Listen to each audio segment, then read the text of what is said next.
Shutterstock Music.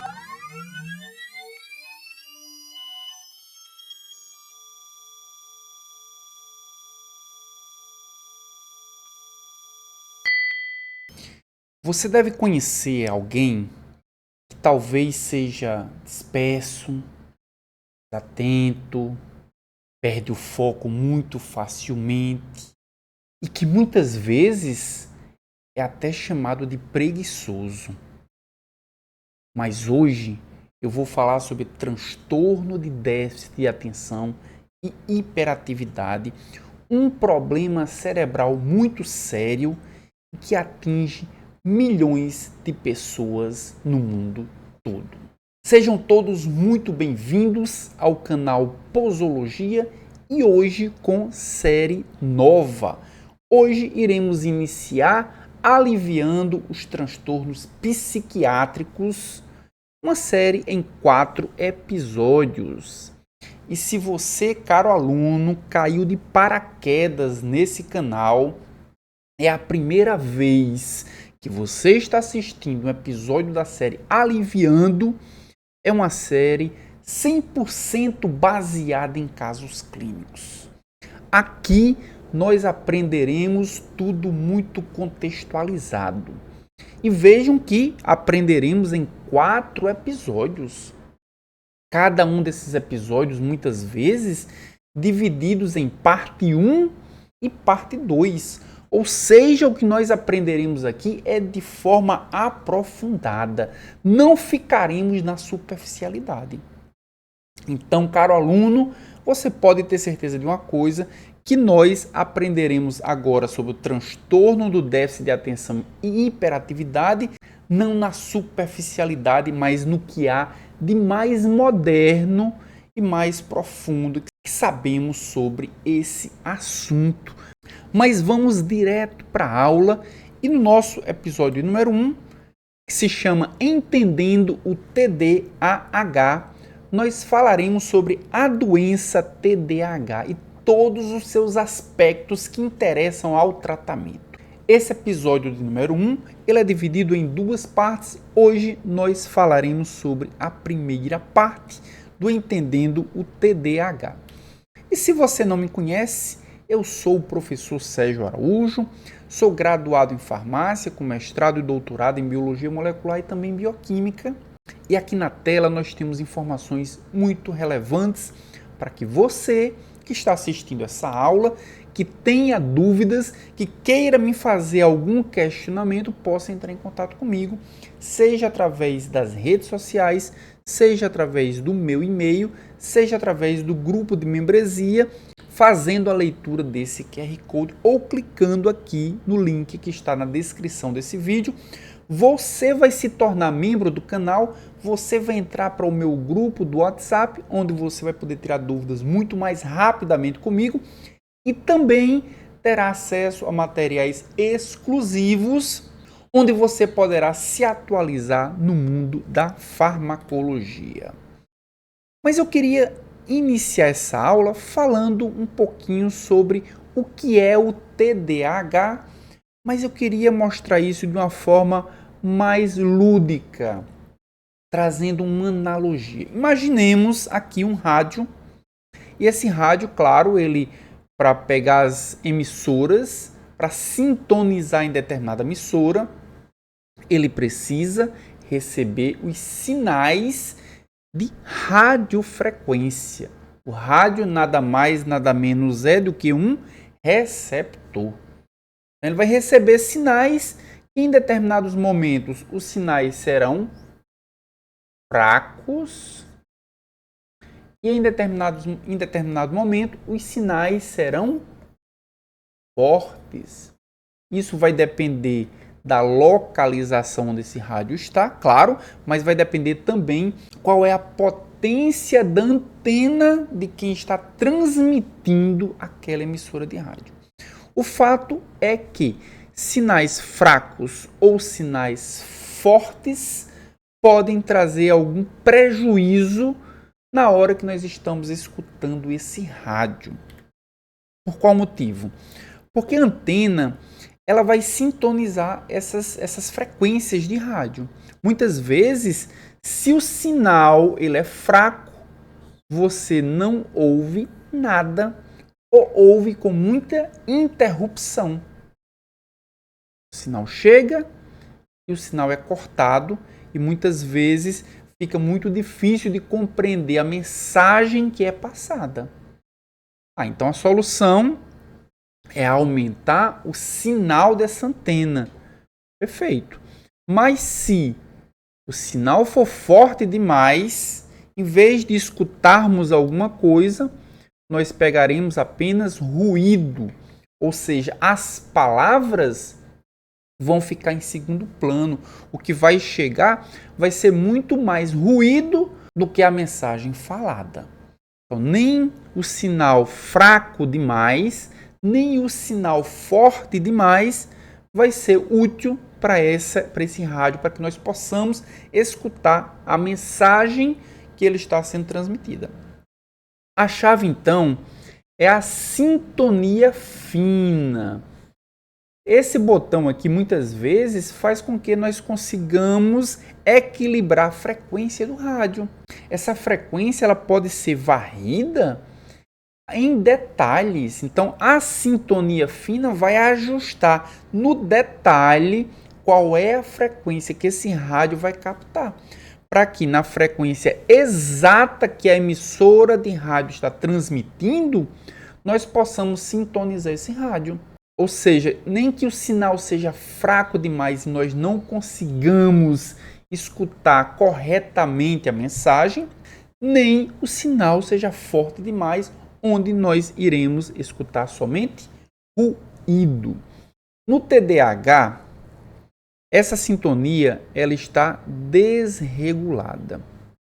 No TDAH, uma região, nós iremos falar melhor sobre isso na aula de hoje, mas uma região que está comprometida é o córtex pré-frontal. O córtex pré-frontal vai funcionar como uma antena. O córtex pré-frontal, na verdade, vai funcionar como essa sintonia fina, de modo a selecionar a frequência correta que vai ser captada pela antena ou pelas antenas, que nós veremos nessa aula que existe mais de uma antena que vai captar esse sinal no córtex pré-frontal e vai transmitir para regiões que vão interpretar, que vai produzir, por exemplo, o som que o rádio produz quando nós sintonizamos na frequência correta. Caro aluno, você vai ver no decorrer dessa aula que essa analogia vai fazer muito sentido. E se você gostou, e se você compreendeu, e se você acha que essa aula faz sentido para você, e se você quer aprender de verdade sobre o TDAH, fique comigo até o final e aproveita e compartilhe esse vídeo com outras pessoas que ele também será útil. Vamos voltar para a aula para entendermos o que é o TDAH. A aula de hoje é Entendendo o TDAH. Nós vamos falar só sobre a doença nessa primeira e nessa segunda parte que equivale ao episódio 1. E eu queria começar com uma frase de um neuropsicólogo, o Russell Barkley, que ele diz o seguinte: o que muitos chamam de distração é, para quem tem TDAH, o peso de um cérebro que busca ordem em meio ao caos de estímulos que não sabem esperar. E eu comecei essa aula perguntando ou falando, será que vocês conhecem alguém que parece desatento? Parece perder o foco? E quando nós falamos de transtorno de déficit de atenção e hiperatividade, muitas vezes esses são os rótulos que se dá. Mas nós vamos entender nessa aula que, na verdade, o paciente com TDAH, ele não tem perda de atenção. O que ele tem é uma transferência da atenção para um outro objeto, que não necessariamente é o objeto mais interessante para, naquele momento, a atenção ser destinada. Voltando aqui para a aula, quais são os objetivos da nossa aula de hoje? Hoje nós aprenderemos sobre a definição, os espectros dos tipos de pacientes com TDAH. Então, quais são os diferentes tipos de pacientes que têm TDAH? Vamos também analisar os dados epidemiológicos disponíveis sobre TDAH. O que é que se tem, o que é que se conhece de dados epidemiológicos que a gente pode tirar de lições, de conclusões, para que isso possa nos ajudar a entender melhor a doença e, consequentemente, entender melhor como o tratamento deve ser feito. E vamos, finalmente, associar os mecanismos fisiopatológicos do TDAH aos sinais e sintomas apresentados pelo paciente. Esse terceiro objetivo ele vai ficar na fronteira entre essa primeira parte e também a segunda parte. Então vamos começar com a definição. O que é TDAH? Transtorno de déficit de atenção e hiperatividade. Hoje existe um conceito mais moderno que diz o seguinte, que é um transtorno, claro, mas é um transtorno do neurodesenvolvimento. Significa o quê? Significa que é uma doença que ela ocorreu, que ela está relacionada com o desenvolvimento normal do sistema nervoso central. No neurodesenvolvimento do córtex pré-frontal e de outras regiões, essas alterações, muitas vezes alterações fisiológicas, alterações funcionais de neurotransmissores, é quem produzem os sintomas do TDAH. Nós vamos ver que tem muita relação com o desenvolvimento normal do sistema nervoso central. E quais são as principais características do TDAH? É a desatenção, e eu não falei em falta de atenção, é desatenção, ou seja, a atenção vai ser focada para um outro objeto. Também a hiperatividade, a gente vai ver que a hiperatividade não necessariamente é motora, e também a impulsividade. Então, essas três características, elas permanecem no paciente com TDAH. Quando nós olhamos para essas três características para discernir, para detalhar um pouco mais, a desatenção está relacionada ao sentir, ao processo de vigília. Ou seja, a pessoa que tem TDAH, ela tem sua atenção focada e muitas vezes hiperfocada em determinados objetos. É a chamada atenção seletiva. Nós vamos entender o que significa atenção seletiva e atenção mantida. O paciente com TDAH tem muita dificuldade em manter a atenção em um único objeto, mas ele não tem falta de atenção, ele tem desatenção focada em determinados objetos. O paciente com TDAH, ele tem uma hiperatividade, ou seja, uma atividade motora, mas muitas vezes atividade mental também muito intensa a ponto de não ser controlada, muito intensa a ponto de que ele não consegue executar um comando, mesmo sabendo que deveria estar fazendo algo. E também uma das características é a impulsividade. Pacientes com TDAH promovem ações de uma forma não racional. Ou seja, ele não consegue discernir causa e consequência. Ele executa e depois ele raciocina se aquilo que foi executado foi ou não foi correto. Qualidade de vida do TDAH. O TDAH, nós vamos ver que ele atinge mais crianças. E, claro, que vai trazer prejuízos para essas crianças. Prejuízos principalmente relacionados a desempenho acadêmico, as competências escolares que vão ser muito mais difíceis de serem atingidas, relações com colegas, relações com familiares e principalmente questões emocionais. Então, o paciente com TDAH, ele tem um grande prejuízo na sua qualidade de vida. Por isso, muitas vezes, os pacientes precisam ser medicados.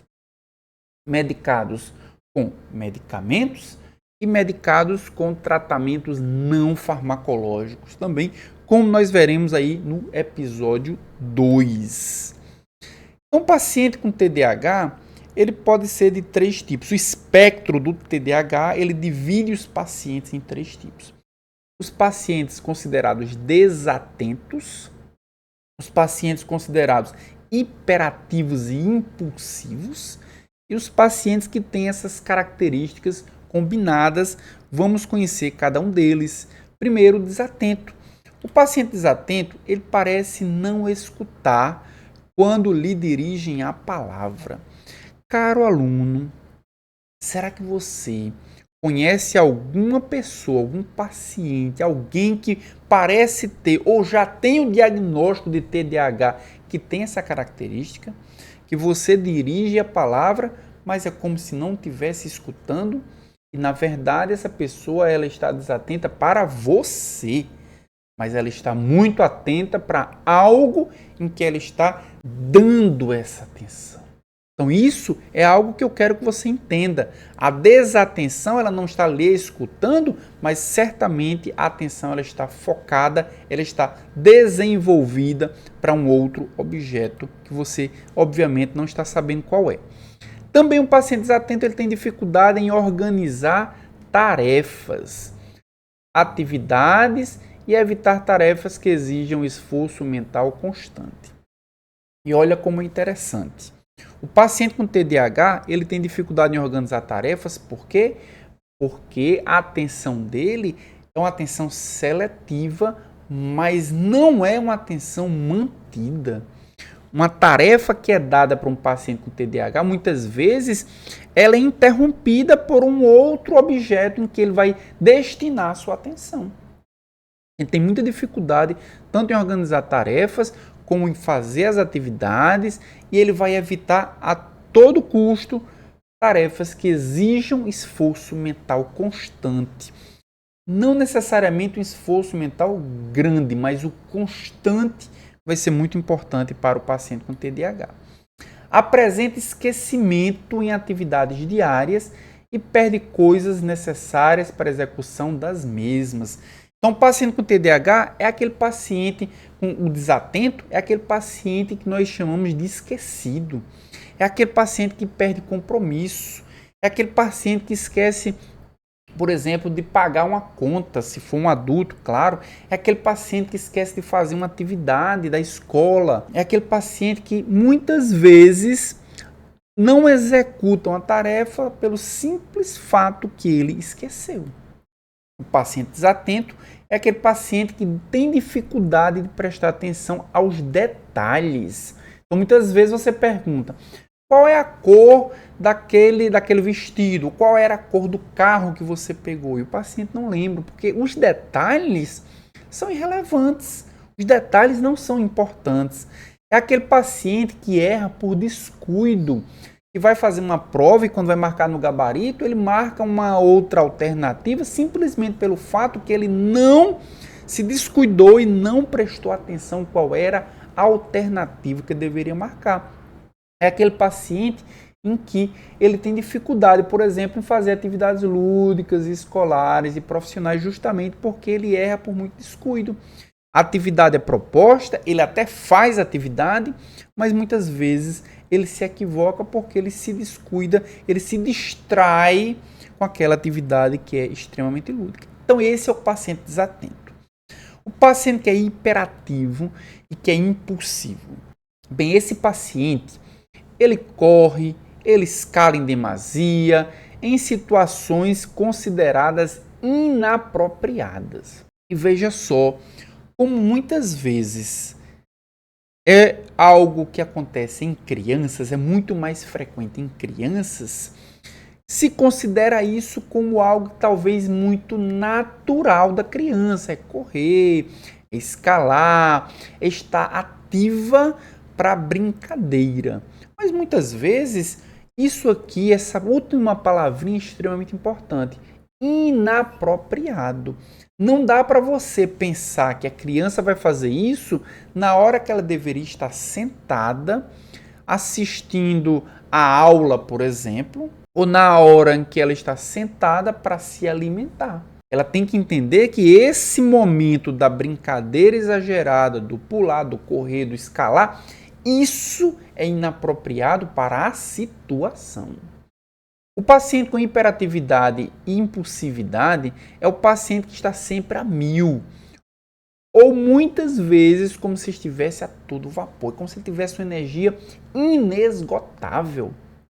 E às vezes essa energia inesgotável é justamente pelo excesso de alguns neurotransmissores, como nós veremos no decorrer dessa série, aliviando os distúrbios neuropsiquiátricos. Também o paciente com hiperatividade e impulsividade, ele abandona a cadeira em sala de aula, também em outras situações nas quais se espera que permaneça sentado, como por exemplo, como eu falei, na hora da refeição. O paciente abandona, ele corre, ele quer escalar, ele quer derrubar algo, então isso a gente precisa também ter essa atenção com relação à característica do paciente com hiperatividade. Ele tem dificuldade de brincar ou se envolver em silêncio em atividades de lazer. Brincar é uma atividade muito característica da criança, mas muitas vezes a brincadeira envolve, por exemplo, algum nível de silêncio, mas a criança com hiperatividade e impulsividade, ela é incapaz de manter-se em silêncio mesmo quando recebe um comando para que nessa atividade a necessidade que ele faça, que ele esteja em silêncio, que ele esteja calmo e que a atividade ela tenha uma determinada dinâmica que o paciente não é capaz de seguir. E o combinado, ele tem características de desatenção e características de hiperatividade. É o TDAH clássico. E claro que esse paciente ele tem uma elevada taxa de prejuízo acadêmico. São características que vão trazer ele para um lado que ele vai ter muita dificuldade em manter as atividades que ele faz e também o desempenho acadêmico, como nós vimos na qualidade de vida. É um paciente que muitas vezes apresenta sintomas de conduta, de oposição, de desafio. É um paciente que muitas vezes tem muita propensão às comorbidades. Nós falaremos sobre as comorbidades. E é exatamente o combinado que vai trazer muito mais frequentemente as comorbidades do TDAH do que o hiperativo ou do que o desatento também. Então são esses três tipos, desatento, hiperativo, impulsivo e o combinado, que nós veremos que também os tratamentos, eles precisam levar em consideração qual é o tipo de paciente com TDAH. Nossa aula ela vai se desenvolver em 6 dimensões diferentes. Vamos começar falando sobre a epidemiologia do TDAH, depois a fisiopatologia, continuaremos com os sinais e sintomas e na parte de baixo o tratamento não farmacológico e o farmacológico com ou sem estimulantes. Essas 6 dimensões elas serão cumpridas no decorrer desse episódio 1 e também do episódio 2. Por isso, eu já peço para você, caro aluno, se você não quiser perder nenhum episódio, você já deveria se inscrever no canal e marcar o sininho para ser notificado. Nós temos aulas, novos episódios, todas as semanas. Episódios que, como você está vendo aqui, tem uma qualidade extrema. Episódios onde eu me aprofundo muito no tema. Então, claro, se esse tipo de aula é para você, aproveite e já se inscreve no canal e compartilha com os seus colegas. Vamos voltar aqui para a nossa tela para entrarmos na epidemiologia. Epidemiologia, claro, a gente vai falar inicialmente sobre os números. Quais números? Os números que ecoam pelo mundo, os números relacionados ao TDAH. E o primeiro número ele é impressionante. São 7 milhões de pacientes. 7 milhões de pacientes, considerando apenas as crianças entre 3 e 17 anos. 7 milhões de pacientes, considerando não apenas as crianças entre 3 e 17 anos, mas as crianças diagnosticadas apenas em 2022 e nos Estados Unidos, e vejam que esse número é realmente impressionante. São 7 milhões com um nível hierárquico muito grande, com um nível de especificidade muito grande.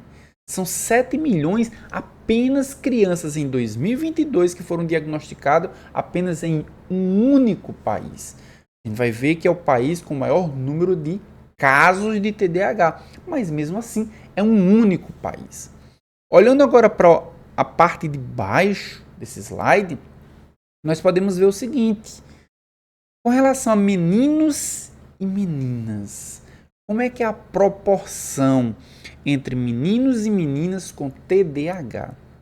Os números mais recentes, dos estudos mais recentes, eles revelam o seguinte: são 9 meninos para cada uma menina com TDAH, de acordo com os ensaios clínicos mais recentes.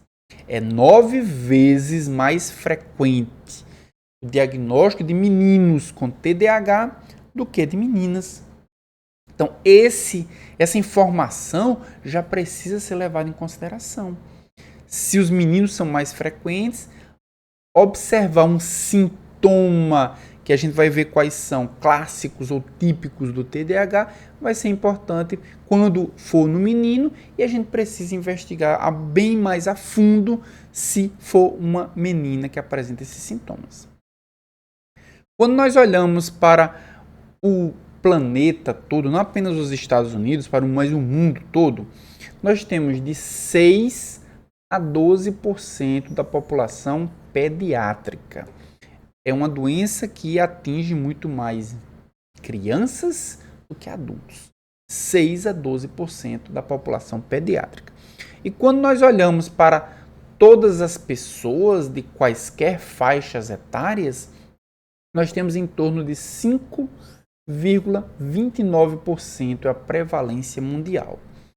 O Brasil, dentro dessa prevalência mundial, apresenta um nível intermediário, com 2,5%, praticamente a metade da prevalência mundial é a prevalência no Brasil, 2,5%.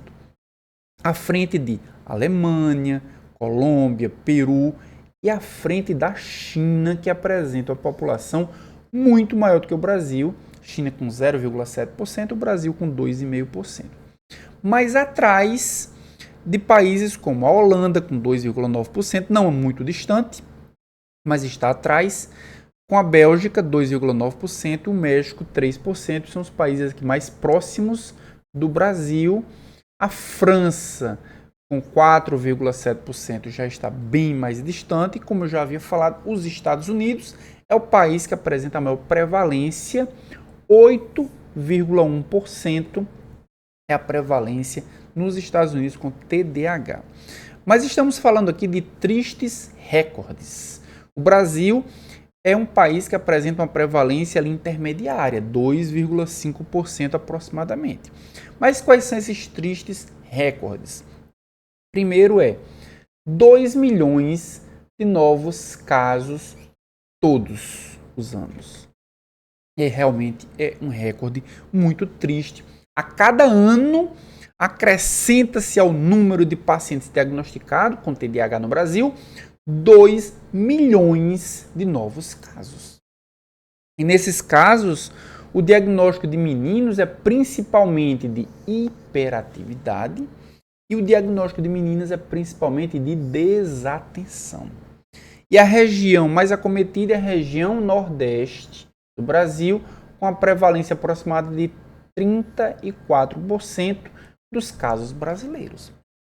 1/3 dos casos brasileiros vem da região nordeste. Então, esses são os números no nosso país. Falando agora da fisiopatologia. Falamos da epidemiologia, falando agora da fisiopatologia. Falando da fisiopatologia, é importante que nós entendamos alguns eventos que aconteceram, eventos históricos que aconteceram no desenvolvimento, no entendimento do TDAH. O primeiro evento aconteceu em 1775. Foi a primeira descrição de algo próximo, parecido com o TDAH. Quem fez essa descrição? Waker. Ele descreveu uma síndrome de TDAH em um livro alemão e que pela descrição, pelos sintomas, pelas características, era muito próximo do que hoje se sabe que é o TDAH. Próximo evento aqui, 1887, quando houve uma associação entre o TDAH com, de fato, uma doença mental. Os autores Bonneville, Bollage, Paul Buchor e Philip descreveram sintomas do TDAH como uma instabilidade mental. Eles observaram que existia algo no TDAH que estava relacionado à mente, que parecia ser um problema mental. Isso em 1887. Em 1930, foi a descoberta do primeiro medicamento para reduzir a hiperatividade, é a benzedrina. A benzedrina é uma anfetamina. Hoje, a benzedrina não é mais utilizada na prática clínica, mas foi o início das descobertas do tratamento para TDAH. Então, reduzir a hiperatividade. Em 1940, é a era da disfunção cerebral mínima, ou seja, os sintomas do TDAH foram descritos como mínimos danos cerebrais. Significa o quê? Que o problema não era de dano cerebral, não era uma lesão cerebral. O dano cerebral ele era mínimo, era do funcionamento do cérebro. Era de que áreas cerebrais que estavam funcionando corretamente começaram a ter uma disfunção cerebral. Em 1960, houve o início do tratamento com outro medicamento que é metilfenidato. Metilfenidato indicado para desordens comportamentais em crianças, e a gente vai ver que hoje é um dos principais tratamentos para o TDAH. Em 1970 é quando surgiu o modelo neurocognitivo do TDAH. Neurocognitivo significa que aqui nós temos também dificuldades, problemas de aprendizado. Isso aconteceu no DSM-2, que descreveu uma reação hipercinética. A hiperatividade, a hipercinesia, talvez se devesse a um distúrbio neurocognitivo. Isso foi o que descreveu o Douglas. Em 1990, foi descoberta que o TDAH era acompanhado de algumas comorbidades. Então, foi confirmado comorbidades como ansiedade, distúrbios de humor, espectro autista, disfunção executiva, que muitas vezes acompanhava o TDAH. E em 2010 é a era do TDAH com a confirmação da associação poligênica com TDAH, ou seja, existiam fatores que eram fatores que geravam uma determinada susceptibilidade que estava associado a genes que eram transmitidos de pais para filhos. E aí nós precisamos entender justamente esses fatores de risco. Nós temos 5 fatores de risco. Nós temos diversos fatores de risco que podem aumentar o risco, aumentar a susceptibilidade do paciente desenvolver o TDAH. O primeiro que nós vamos avaliar são fatores genéticos. E esses fatores eles foram baseados em estudos com gêmeos. E eles indicaram o seguinte: gêmeos que se um tiver TDAH, o outro vai ter de 70% a 80% de chance de também ter TDAH. Existia um compartilhamento genético muito forte. 70% a 80% dos gêmeos que desenvolveram TDAH é porque o outro irmão já tinha desenvolvido. E por isso foram pesquisados e foram encontrados alguns genes que estão associados com a maior chance de desenvolver o TDAH. O primeiro gene é o FOXP2, que é um fator de transcrição envolvido com habilidades comunicativas. O paciente que tem um distúrbio, uma deficiência, uma mutação nesse gene, ele vai ter uma dificuldade maior em transcrever genes relacionados à comunicação. Outro gene associado é o SORX3, que é um receptor transmembranar envolvido com a sinalização neuronal. A sinalização neuronal vai estar deficiente se o paciente tiver um problema genético, uma mutação genética nesse gene, que é um receptor transmembranar. E um terceiro gene também envolvido é o DUSP6, que é uma fosfatase envolvido com aprendizagem e memória. Na aprendizagem e memória, a fosfatase vai justamente fosforilar determinadas proteínas que vão ser importantes nessa memorização. E em pacientes com TDAH, existe uma deficiência genética nesse gene DUSP6. Então, um dos primeiros fatores que a gente precisa analisar é que algumas pessoas podem nascer com mutações ou alterações genéticas que vão favorecer o desenvolvimento de sintomas do TDAH. Um outro fator também importante são fatores pré-natais. São fatores que acontecem, a exposição que acontece antes do nascimento. E a gente precisa entender o que é que vai influenciar. Uma das influências importantes é o consumo de álcool, o consumo de cigarro e também uma dieta materna inadequada, principalmente com a deficiência de alguns nutrientes que vão ser importantes para o desenvolvimento neuronal. Como é que isso vai influenciar?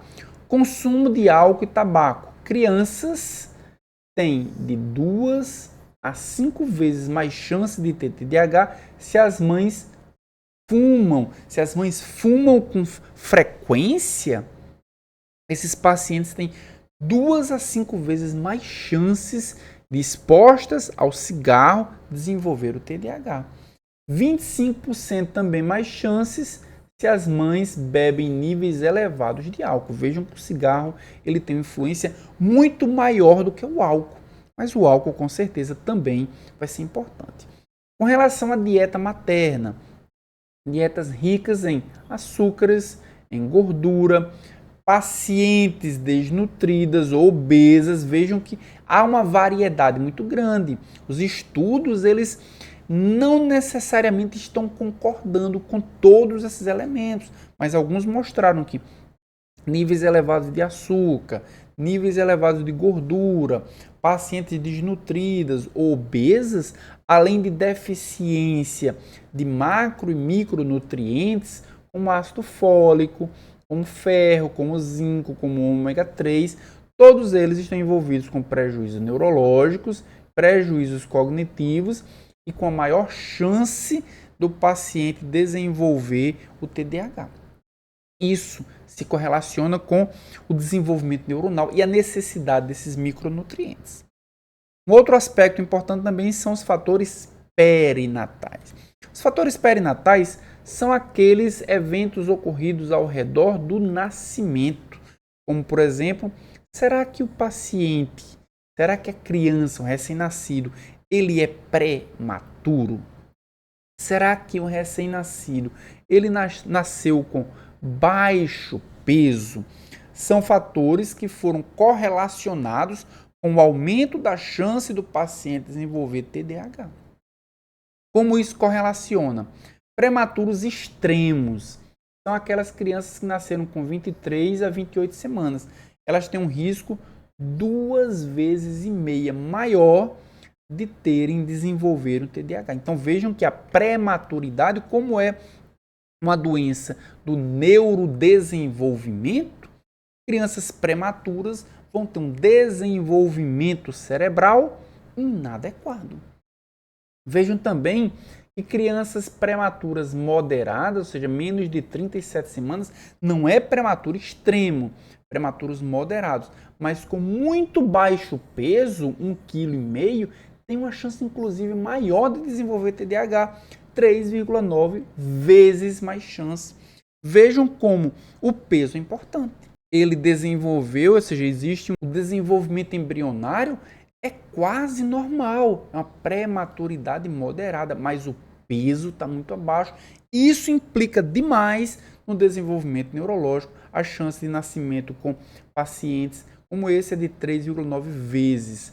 E cada semana adicional está associado a uma redução de 6% no risco de TDAH ao nascer. O próximo fator vai ser ambiental. Quais são os fatores ambientais? Exposição a determinados agentes, como substâncias tóxicas ou doenças atópicas. Como é que elas influenciam? Substâncias como bisferol A e fitalatos, que estão presentes no plástico, eles podem interferir no desenvolvimento cerebral, assim como asma, assim como eczema, rinite alérgica, aumentam as chances de 30% a 50% de desenvolver TDAH. Exposição a substâncias tóxicas, por isso que a gente sempre fala que o plástico ele pode liberar determinadas substâncias. Substâncias como essas, que estão presentes na composição do plástico, podem ser fatores de risco para o desenvolvimento do TDAH. Assim como determinadas doenças que podem acontecer e a criança pode ter uma chance maior de desenvolver o TDAH. Outro fator de risco são os psicossociais. Fatores como nível socioeconômico baixo e uso excessivo de mídias, também alguns estudos mostraram a chance maior da criança desenvolver TDAH. Nível socioeconômico é mais fácil de entender.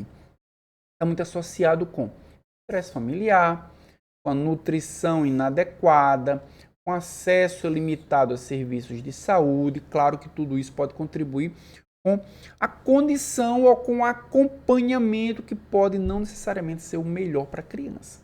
Mas o tempo excessivo de tela também está associado num determinado nível que é relativamente baixo. 10% das crianças que usavam o smartphone por mais de 2 horas tiveram uma diferença estatisticamente importante com o grupo que não utilizava o smartphone ou que utilizava em um tempo muito inferior a essas 2 horas. Então vejam que nós temos 5 principais fatores de risco. Alguns são fatores que a gente consegue controlar ou evitar, outros nem tanto. E aí, caro aluno, o que é que você está achando dessa aula até aqui? Falei de 5 fatores de risco muito importantes que provavelmente você teria que ler vários artigos para encontrar as informações que eu acabei de trazer para você. Só por isso você já deveria dar um like nesse vídeo. Quanto mais você mostra para o YouTube que você está gostando desse vídeo, mais o YouTube espalha esse vídeo para outras pessoas. Se você acha que essa informação é importante não só para você, mas para outras pessoas também, só o fato de você dizer que gostou do vídeo, você já está contribuindo com o espalhamento dessa informação. Voltamos aqui para a tela e agora vamos falar sobre quais áreas estão envolvidas com TDAH. Até agora falamos sobre fatores de risco. Agora a gente vai estratificar um pouco mais. Vamos entender quais são as áreas comprometidas. E a primeira área que a gente vai discutir agora é o córtex pré-frontal dorso lateral. Lembram que eu falei lá no começo da aula, quando falamos sobre o rádio que estava mal sintonizado? Eu falei que a sintonia fina é o córtex pré-frontal. Uma das partes, uma das regiões do córtex pré-frontal é o córtex pré-frontal dorso lateral, que é ligado à memória de trabalho. É aqui onde acontece o planejamento, é aqui onde acontece a organização das tarefas. Se o paciente tem TDAH, é essa região comprometida quem vai dificultar planejar atividades do cotidiano. É aí que o paciente com uma dificuldade no córtex pré-frontal dorso-lateral tem dificuldade, por exemplo, para organizar uma mochila, para seguir uma rotina, porque o planejamento e a organização das tarefas, elas não estão sendo feitas de forma adequada.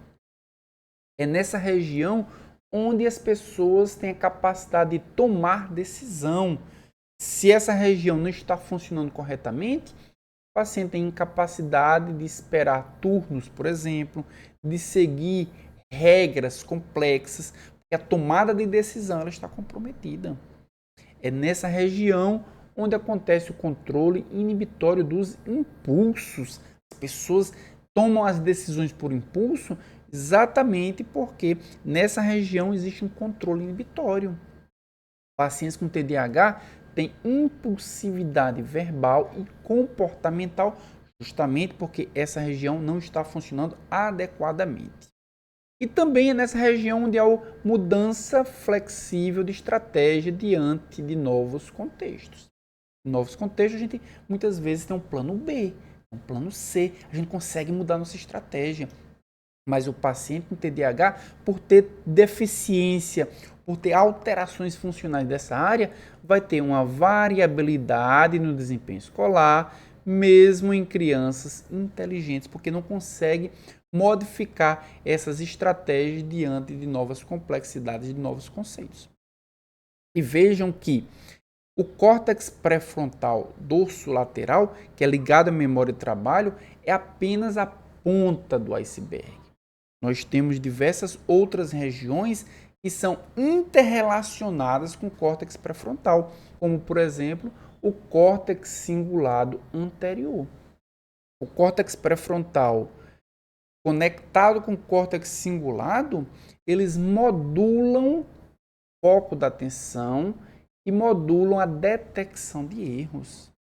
É por essa comunicação deficiente que o paciente com TDAH tem dificuldade de autocorreção, de monitoramento de performance. Ele não consegue se autocorrigir, ele não consegue perceber o que é que ele precisa melhorar, ele não consegue perceber o que é que ele precisa modificar.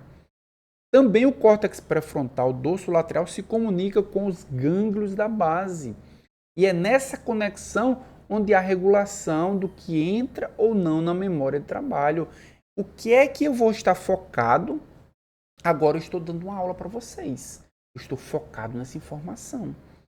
Alguma coisa que venha me distrair não vai tirar o meu foco. Eu consigo me concentrar no que entra ou o que não entra na memória de trabalho. No TDAH, esse controle é muito mais frouxo. Resultados são o quê? Pensamentos desorganizados e também impulsividade, justamente porque essa conexão do córtex pré-frontal dorsolateral com os gânglios da base, ele é ruim. E também existe uma conexão com a região ou a via mesocortical, que é um sistema dopaminérgico. A via mesocortical ela produz dopamina e a gente já tem aqui o nosso primeiro neurotransmissor, que a gente vai estudar bastante nessas aulas. A dopamina. A via mesocortical e essa conexão com o córtex pré-frontal, ela regula a modulação da atenção e do esforço mental. Por que eu vou me esforçar para aprender algo? Será que eu tenho alguma motivação? Será que a minha atenção ela é vinculada ou ela é destinada, baseada no interesse que eu tenho por determinados pontos? É isso que o córtex pré-frontal produz na via mesocortical. É vontade de aprender ou de estudar ou de fazer algo porque isso me interessa. No TDAH, há uma disfunção dopaminérgica afetando o que? A eficiência dessa região. Por isso que os alunos eles não têm interesse por alguns fatores. Eles se interessam só por outros fatores, porque há uma deficiência nessa conexão. Uma segunda região importante, também relacionada com o TDAH, é o córtex pré-frontal, mas dessa vez é o ventromedial, essa região mais da frente do córtex. É o regulador emocional e moral. É aqui onde nós temos as explosões de emoção. É aqui onde nós temos a moralidade, a personalidade. Isso não está de acordo com o que eu acredito. É nessa região onde as ideias são formadas nesse sentido. É nessa região onde se avalia os riscos e as recompensas. Se eu fizer isso, qual o risco? Se eu fizer isso, qual a recompensa? Então, no paciente com TDAH, por ter uma deficiência nessa região, eles tendem a escolher recompensas pequenas, recompensas imediatas. a avaliação de consequência a longo prazo ela é muito, mas muito mais difícil. É nessa região onde a regulação das reações emocionais. Então, pacientes com TDAH, por ter um distúrbio no córtex pré-frontal ventrolateral, eles podem ter explosões de raiva, eles podem ter muita frustração, muita euforia, que são desproporcionais aos motivos que causaram essa euforia, essa frustração. É nessa região que é responsável pela tomada de decisão baseada em experiências anteriores. É onde o paciente com TDAH ele tem a capacidade de modificar comportamentos após uma consequência negativa e essa consequência ela vai ser completamente reduzida.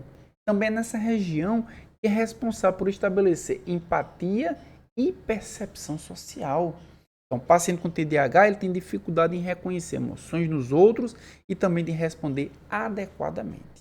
Assim como o córtex pré-frontal ventrolateral, o córtex pré-frontal ventromedial também tem outras áreas envolvidas.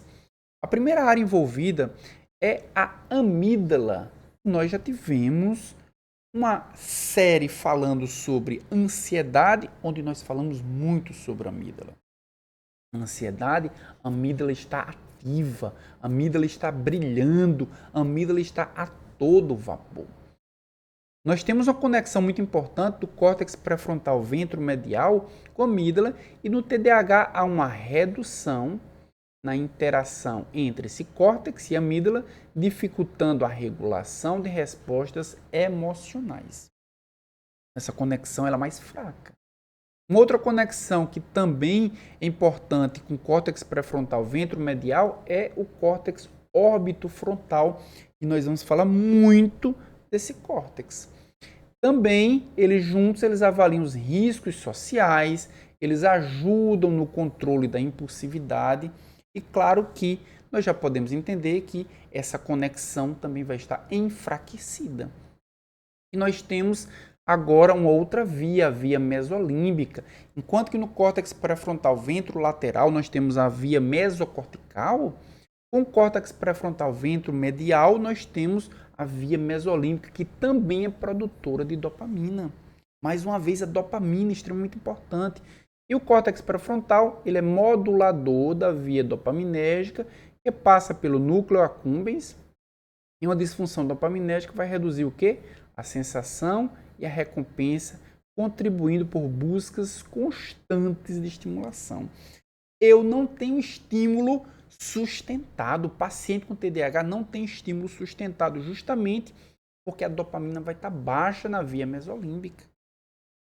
Se eu não tenho uma motivação sustentada, eu fico constantemente buscando estímulo para minhas motivações. Eu me concentro em algo, me desconcentro para buscar um outro ponto de motivação, outro ponto de concentração. E a terceira área também envolvida com TDAH é o córtex parietal. E o córtex parietal está relacionado com a orientação da atenção. Qual a atenção? Atenção visual e atenção auditiva. Quando eu olho para algo e aquilo me chama atenção, eu presto atenção, eu me concentro, eu fico mais tempo olhando. Quando algo me chama atenção por via auditiva, escuto, eu fico mais tempo prestando atenção. Com o paciente, há uma dificuldade de prestar atenção por longos períodos aos estímulos visuais e auditivos, porque está enfraquecido exatamente a função do córtex parietal. É no córtex parietal onde há um filtro de estímulos irrelevantes. A todo instante nós estamos bombardeados, nós somos bombardeados de estímulos. E o córtex parietal faz o filtro. É importante. Isso eu vou continuar. Isso é irrelevante. Não vou continuar. Imaginemos que a gente está todo instante prestando atenção a tudo, ao frio, ao vento, a outros elementos que a gente pode estar vendo na nossa periferia. É o córtex parietal quem vai fazer esse filtro. O paciente com TDAH, essa função do córtex parietal ela está enfraquecida, ou seja, há muita dificuldade em alternar o foco entre estímulo de forma eficiente. Focos para estímulos irrelevantes eles acontecem a todo instante. E é nessa área, no córtex parental, onde há coordenação entre estímulo sensorial e resposta motora. Por isso que o paciente ele tem desorientação em mapas, ele tem muita dificuldade em copiar figuras, ele tem muita dificuldade em manter o alinhamento da escrita também, porque é o córtex parental quem está também sem um funcionamento adequado. Assim como as outras duas áreas, o córtex parental também tem conexões. As conexões principais do córtex parental é com a rede dorsal da atenção, que envolve o córtex parental superior, o córtex pré-frontal dorsolateral. Essa rede de conexão ela está prejudicada no TDAH. No TDAH, essa rede ela está subativada. Não consigo manter um fluxo de informação entre o córtex parental superior e o córtex pré-frontal dorsolateral, comprometendo o quê? O controle consciente da atenção. Eu não consigo conscientemente manter minha atenção por muito tempo naquele ponto. Também a interação entre a rede de alerta. O que é a rede de alerta? É uma rede entre as áreas parentais e o locus ceruleus, rico em noradrenalina. Olha outro neurotransmissor que a gente vai falar muito nessas aulas. Há um enfraquecimento do locus ceruleus e da área parental, ou seja, a produção de noradrenalina está lá embaixo. No TDAH, a resposta a essa rede está enfraquecida, dificultando o engajamento inicial em tarefas. O paciente ele tem muita dificuldade em, eu vou começar algo. Ele precisa ser motivado o suficiente para iniciar algo. Também nós temos uma conexão do córtex pré-frontal com o córtex parental. Essa conexão tem a finalidade de redirecionar e sustentar a atenção. Eu vou redirecionar minha atenção para algo, mas eu vou sustentar essa atenção por mais tempo em algo. Essa é a conexão entre o córtex parental e o córtex pré-frontal. E ela também está enfraquecida, ela também é mais fraca, prejudicando o foco voluntário e o autocontrole. Então vejam quantas coisas, do ponto de vista do neurodesenvolvimento, está prejudicada no paciente com TDAH. Então, no paciente com TDAH, nós temos que o córtex pré-frontal ele está fora de sintonia. Aquela sintonia fina, aquele botão que vai ajustar a frequência correta ou mais próximo da correta, que vai fazer com que o sinal não seja fraco demais, mas também não seja forte demais. As duas coisas prejudicam a atenção, as duas coisas prejudicam a todo o funcionamento. Essa sintonia fina, que ela está fora de sintonia. E ela está fora de sintonia por quê? Porque ela depende de pelo menos 3 antenas. Vocês lembram da analogia que eu fiz do rádio? O rádio tem uma única antena. Eu vou sintonizar e aquela sintonia fina ela vai mandar o sinal para a antena que vai ficar mais forte ou mais fraco em determinada frequência. Aqui o córtex pré-frontal é essa sintonia fina, mas nós temos pelo menos 3 antenas. A primeira antena são os neurônios do córtex órbito-frontal, que nós acabamos de ver. Esses neurônios comunicam o córtex pré-frontal com o sistema límbico.